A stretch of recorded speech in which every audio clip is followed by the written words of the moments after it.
नमस्कार दोस्तों, स्वागत है आप सभी का हमारे YouTube चैनल सत्येंद्र गुरुजी में। दोस्तों, आज के इस वीडियो में हम आपको बताएंगे रीजनिंग के कुछ मोस्ट इंपॉर्टेंट क्वेश्चन जो आने वाले सभी परीक्षा के लिए काफ़ी इंपॉर्टेंट है। इसलिए आप लोग वीडियो के अंत तक जरूर बने रहिएगा। तो आइए दोस्तों, देखते हैं पहला नंबर प्रश्न से। पहला प्रश्न आपके सामने दिया गया है, एक निश्चित कूट भाषा में जैसे FRY को 147 लिखा जाता है, तो उसी कूट भाषा में SEIZE को क्या लिखा जाएगा, आपको बताना है। यहाँ पर 4 ऑप्शन दी गई है। मेरे दोस्त, इस क्वेश्चन को करने से पहले हम आपको बताते हैं कि अल्फ़ाबेट जो होता है उसका लेटर का प्लेस वैल्यू आपको मालूम होना चाहिए, तभी जाके आप बना पाएंगे। ठीक है, तो यहाँ पर देखेंगे FRY को 147 कैसे लिखा है। ठीक है, यहाँ पर हम चेक करते हैं F, उसके बाद में है R, उसके बाद में है Y। इसको उसने क्या लिखा है? इसको उसने 147 लिखे है। क्या लॉजिक है? एफ का स्थान अंग्रेजी वर्णमाला में 6 होता है, आर का स्थान अंग्रेजी वर्णमाला में 18 होता है, वाई का स्थान अंग्रेजी वर्णमाला में 25 होता है। जब इन सभी को हम जोड़ेंगे कितना बनेगा भाई? 18 8 6 24, 24 अब 25 कितना हो जाएगा भाई? 49 हो जाएगा। ठीक है, लेकिन हमें तो 147 बनाना है, तो क्या करेंगे? करो, दिमाग लगाओ। अगर इसको हम 3 से गुना कर देते हैं तो कितना होगा? 9 तिरकी 27 के साथ हासिल 2, 4 3 12 2 14, 147 होगा। लेकिन हमने 3 से मल्टीप्लाई क्यों किया मेरे दोस्त? हमने 3 से मल्टीप्लाई इसलिए किया क्योंकि इसमें टोटल 3 लेटर थे। ऊपर वाले में कितना लेटर है? 5 लेटर है, तो इसको 5 से मल्टीप्लाई करेंगे। क्या करेंगे? इसके लेटर का प्लेस वैल्यू को जोड़ लेंगे और उसको 5 से गुना करेंगे, तब जाके हमारा आंसर आएगा। एस का स्थान अंग्रेजी वर्णमाला में होता है 19, ई का स्थान अंग्रेजी वर्णमाला में होता है 5, आई का स्थान अंग्रेजी वर्णमाला में होता है 9, जेड का स्थान अंग्रेजी वर्णमाला में होता है 26 और ई का स्थान अंग्रेजी वर्णमाला में होता है 5। यही होता है ना भाई। इन सभी को जोड़ेंगे कितना बनेगा दोस्त? 19 5 24, 24 और 9 कितना हो जाएगा? या फिर इकाई के स्थान से जोड़ लो, इजी होगा। ठीक है, इकाई के स्थान से जोड़ लो। 5 9 आ 5 14, 14 14, 14 आ 9 23, 23 6 29, 5 34 के 4 हासिल कितना? 3 हो जाएगा। ठीक है, 34 के 4 हासिल 3 हो जाएगा। यहाँ पर एक और एक है आ 3 हासिल 4 हो गया, 4 आ 2 6 हो गया। इनको जोड़े तो कितना आ गया भाई? 64 आ गया। बात समझ में आ रहा है? 64 हो गया। अच्छा, 64 को हम गुना करेंगे 5 से, तो 4 पचे 20 के 0 हासिल कितना? 4 पचे 20 के 0 हासिल हो जाएगा 2।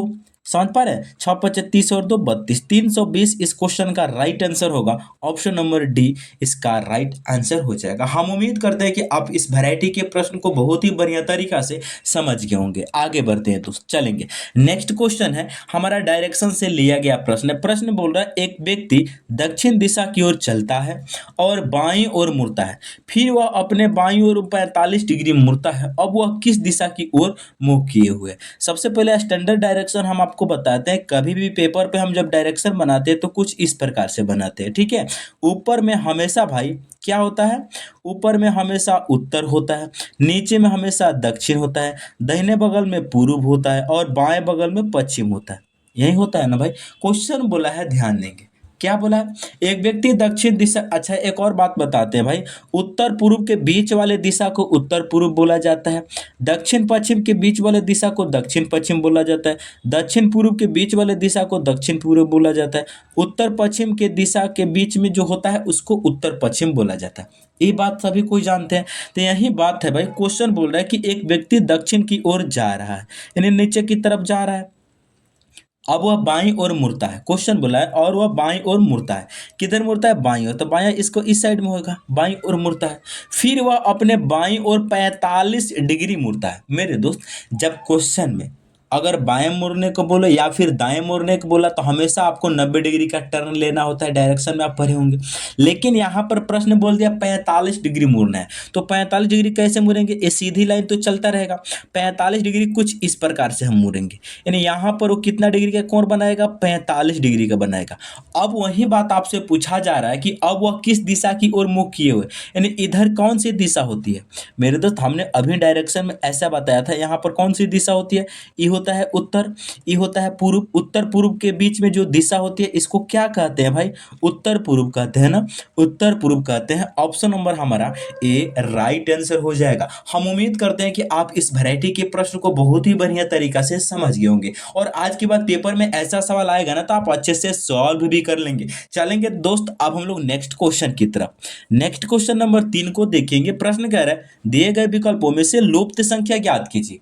ठीक है दोस्त, यहां पर आपको बताना ये क्वेश्चन मार्क है, आपको इसी के स्थान पे बताना है कि क्या होगा। कैसे करेंगे भाई? बड़ा ही आसान प्रश्न है, एसएससी में इस सवाल को पूछा गया था, कुछ भी नया नहीं है। यहां पर एक सीरीज चलाया भाई, क्या यानी कि पीछे वाले दो को जोड़ देंगे तो दूसरा तीसरा खंड मिल जाएगा, पीछे वाले को दो को जोड़ देंगे तो यहां पर खंड मिल जाएगा। यानी कुल मिला के बात इतना सा है भाई कि अगर हमें 3 बनाना है ना तो इनके पीछे वाले दोनों को जोड़ देंगे, 2 और 1 कितना 3 हो जाएगा। अच्छा भाई अगर हमें 5 चाहिए तो इसके पीछे वाले 2 को जोड़ देंगे, 5 हो जाएगा। अगर हमें यहाँ पर 8 बनाना है तो इनके पीछे वाले 2 को जोड़ देंगे तो 8 बन जाएगा। बात समझ पा रहे हैं ना? वही लॉजिक है भाई। अगर हमें क्वेश्चन मार्क चाहिए तो हम क्या करेंगे? पीछे वाले दोनों को जोड़ देंगे।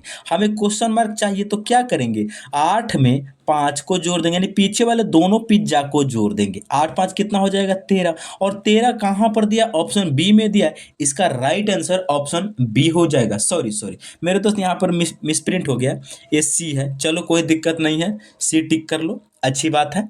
ठीक है दोस्त, हम उम्मीद करते हैं कि आप इस क्वेश्चन को भी समझ गए होंगे। नेक्स्ट क्वेश्चन की ओर अब हम लोग बढ़ते हैं। नेक्स्ट क्वेश्चन है मेरे दोस्त कैलेंडर से लिया गया है और काफी बढ़िया प्रश्न है।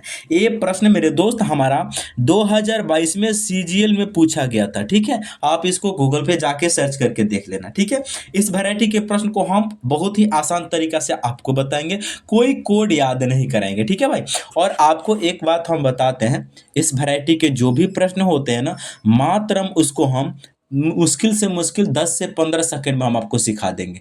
अगर आपको विशेष तरीका से इसको सीखना है ना तो हमारे चैनल पे जाएंगे, वहाँ पे कैलेंडर का एक वीडियो मिलेगा, आप वहाँ से देख लेंगे, या फिर यूट्यूब पे सर्च करेंगे सत्येंद्र गुरुजी कैलेंडर रीजनिंग, आपके सामने खटाक से ऐसा ही प्रश्न आ जाएगा। ठीक है, तो आप उसको भी देख सकते हैं, या फिर हम यहाँ पर भी कुछ कंसेप्ट आपको बता देते हैं। जब हमारा कैलेंडर बना तो पहला दिन हमारा क्या था? सोमवार था, दूसरा दिन मंगलवार, तीसरा दिन बुधवार, चौथा दिन बृहस्पतिवार, पांचवा दिन शुक्रवार, छठा दिन शनिवार और सातवां दिन हमारा रविवार था। या फिर सातवां दिन को हम 0 दिन भी बोलते हैं। क्यों? क्योंकि देखो जितना भी कैलेंडर है ना, सारा का सारा विषम दिन पे आधारित है, और विषम दिन हम निकालते हैं हमेशा 7 से भाग देकर। आप कहेंगे क्यों? क्योंकि सप्ताह में 7 दिन होते हैं, इसीलिए 7 से भाग देते हैं। ठीक है, तो 7 क्वेश्चन होता है कि विषम दिन किसे कहते हैं, तो 7 के शेषफल को विषम दिन कहा जाता है। ठीक है, इतना बात तो आप अच्छे से जानते हैं, इसीलिए हमने एक कंसेप्ट बता दिया। और एक कंसेप्ट आपको बताते हैं, अगर कैलेंडर में कहीं भी आपको 100 वर्ष मिले ना तो वहाँ 100 वर्ष मिले, अगर 200 वर्ष मिले, अगर 300 वर्ष मिले, अगर 400 वर्ष मिले, आपको क्या करना है? प्रथम कैलेंडर में जब 100 वर्ष बीता तो वहाँ पे विषम दिन 5 आया था। ठीक है, और जब 200 वर्ष बीता तो वहाँ पे विषम दिन 3 आया था, जब 300 वर्ष बीता तो वहाँ पे विषम दिन हमारा 1 आया था। ठीक है, और जब 400 विषम दिन बीता कैलेंडर में तो वहाँ पे विषम दिन 0 आया था।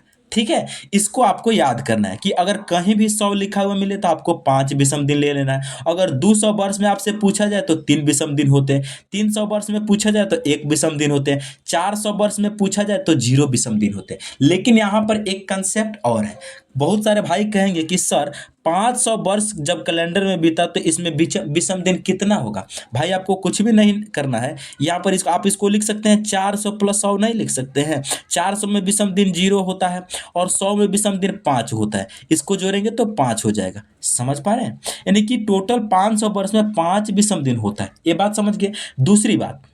दूसरी बात मेरे दोस्त ये है, दूसरी बात ये है कि अगर 400 के जितना भी मल्टीपल होगा, जैसे 800 हो गया, 1600 हो गया, 1200 हो गया, सभी में विषम दिन 0 होंगे। ठीक है, अगर इतना बात आप समझ गए तो इस क्वेश्चन को आप चुटकी बजाते ही सॉल्व करेंगे। मेरे दोस्त इस क्वेश्चन में जितना भी हम कंसेप्ट बताएंगे ना, ईमानदारी से ध्यानपूर्वक सारे के सारे सीखना है।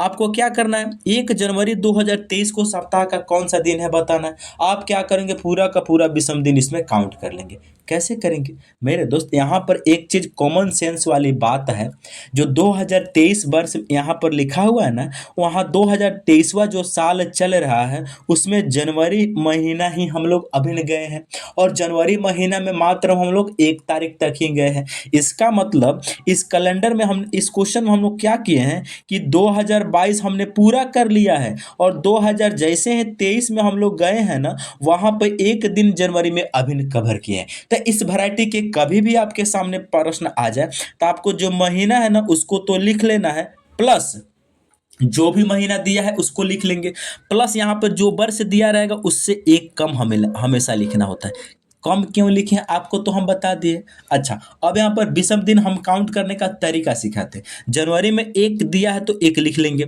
इस 2022 को हम लिख सकते हैं 2000 प्लस हम 22 लिख सकते हैं, ठीक है। लेकिन यहाँ पे एगो छोटा काम कर देना हमारे तरफ के, कि जो यहाँ पर जो वर्ष है ना इसमें आए हुए लीप ईयर को भी जोड़ देना है। लीप ईयर को भी जोड़ देना है। लीप ईयर कैसे कहते हैं? जब वर्ष को हम 4 से भाग देते हैं, जो भागफल आता है उसी को हम लीप ईयर कहते हैं। 4 से जो भाग देते हैं, जो भागफल आता है उसी को लीप ईयर कहते हैं, क्योंकि 4 साल पर लीप ईयर हमेशा रिपीट होता है। तो 22 को 4 से भागा देंगे, 4 पचे 20, 5 आ जाएगा लीप ईयर, ठीक है। हमें शेषफल को छोड़ देना है और जो पूरा पूरा भाग जाएगा उसी को लेना है, ठीक है। तो यहाँ पर 1 है। 2000 में विषम दिन 0 हो जाएगा क्योंकि 400 के मल्टीपल है। अच्छा, 22 वर्ष में विषम दिन कैसे निकालेंगे भाई? 7 से भागा देंगे, 7 त्रिक 21, यहाँ पर 1 बचेगा। अच्छा, 5 को 7 से भागा देंगे तो ऑलरेडी 7 से छोटा है तो यहाँ पे तो भाग जाएगा नहीं, 5 रहेगा। इन सभी को जोड़ेंगे तो कितना हो जाएगा? 7 हो जाएगा, ठीक है। यानी कि कुल मिला के बात इतना है कि जितना भी 12 क्वेश्चन है इसमें टोटल 7 विषम दिन है, और 7 विषम दिन का मतलब 7वां दिन हमारा क्या होता है? रविवार होता है, या इसको आप 0 दिन भी बोल सकते हैं। रविवार हमारा आंसर हो जाएगा ऑप्शन सी। तो हम उम्मीद करते हैं कि आप इस वैरायटी के प्रश्न को बहुत ही बढ़िया तरीके से समझ गए होंगे। चलेंगे अब लास्ट प्रश्न की ओर। लास्ट प्रश्न आपके सामने है, फूल है, लाल है और कपड़ा है, इन तीनों के बीच में बताना है कि सही बैनर कौन सा होगा। कैसे करेंगे भाई?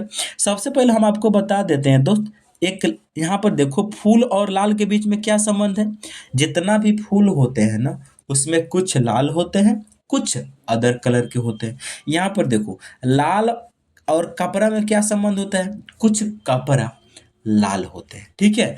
और मेरे दोस्त, फूल और कपड़ा में क्या संबंध होता है? इनके बीच में कोई संबंध नहीं होता है। तो इसका आरेख कैसे बनाएंगे भाई? ई हो जाएगा हमारा लाल का, ठीक है, ई हो जाएगा कपड़ा का, और ई हो जाएगा हमारा फूल का। ऐसा ऑप्शन हमारा डी में दिया है, इसका राइट आंसर ऑप्शन डी हो जाएगा। ई हो जाएगा हमारा लाल, ई हो जाएगा हमारा कपड़ा, और ई हो जाएगा फूल वाला डायग्राम, ठीक है। क्योंकि इतना जो हिस्सा है ना भाई वो हमारा लाल है, और इतना हिस्सा कपड़ा का वो भी लाल है, क्योंकि कुछ कपड़ा ही लाल होते हैं और कुछ फूल ही लाल होते हैं, ठीक है। तो इसका आरेख हमारा डी बनेगा, ठीक है दोस्त। तो हम उम्मीद करते हैं कि ये सभी प्रश्न आप बहुत ही अच्छे तरीका से समझ गए होंगे। इसीलिए आप लोग वीडियो को लाइक करके चैनल को जरूर सब्सक्राइब कर ले। मिलते हैं नेक्स्ट वीडियो में, तब तक के लिए जय हिंद।